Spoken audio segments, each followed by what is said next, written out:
उत्तर प्रदेश में विधानसभा की 9 सीटों पर होने वाले उपचुनाव की तारीख का ऐलान हो गया है। हालांकि सत्तारूढ़ भारतीय जनता पार्टी ने चुनाव आयोग को पत्र लिखकर उपचुनाव को एक हफ्ते के लिए टालने की अपील की है।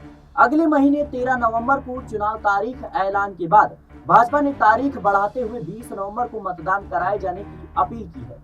भाजपा ने इस कदम के पीछे का कारण जिक्र भी किया है। आपको बता दें कि भारतीय जनता पार्टी यूपी ने चुनाव आयोग से अपील करते हुए कहा है कि उपचुनाव के लिए मतदान की तारीख 13 नवंबर से बदलकर 20 नवंबर कर दी जाए। चिट्ठी में लिखा है कि यूपी में कार्तिक पूर्णिमा के स्नान पर्व और पूजा का धार्मिक महत्व है।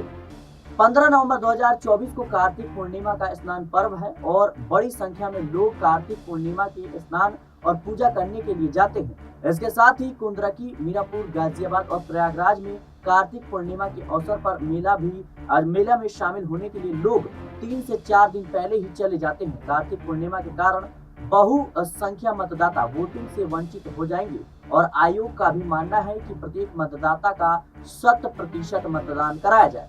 ऐसी स्थिति में 100% मतदान संभव नहीं है, इसलिए उपचुनाव की तारीख 13 नवंबर के स्थान पर 20 नवंबर कर दिया जाए।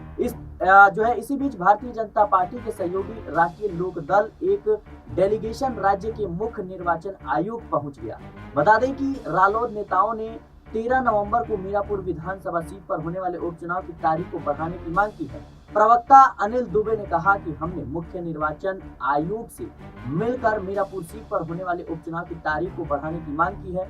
13 नवंबर को गंगा स्नान है, ऐसे में वहां की जनता गंगा स्नान के कार्यक्रम में व्यस्त रहेगी। गौरतलब है कि मैनपुरी की करहल, कानपुर की सीसामऊ, प्रयागराज की फूलपुर, अंबेडकर नगर की कटेहरी, मिर्जापुर की मझवा, गाजियाबाद सदर, अलीगढ़ की खैर, मुजफ्फरनगर की मीरापुर और मुरादाबाद की कुंदरा की सीट पर उपचुनाव की तारीख आ गई है। हालांकि अयोध्या के मिल्कीपुर सीट पर उपचुनाव का ऐलान नहीं हुआ है, क्योंकि यहाँ कोर्ट में पेटिशन है वो कहीं न कहीं पेंडिंग है। 2022 के विधानसभा चुनाव के बाद भाजपा के पूर्व विधायक बाबा गोरखनाथ ने हाईकोर्ट में याचिका दाखिल की थी। उन्होंने अवधेश प्रसाद के निर्वाचन के खिलाफ ये याचिका दाखिल की थी। फिलहाल की इस रिपोर्ट में तय देश और दुनिया की तमाम खबरों के लिए बने रहने पॉलिटिकल पर।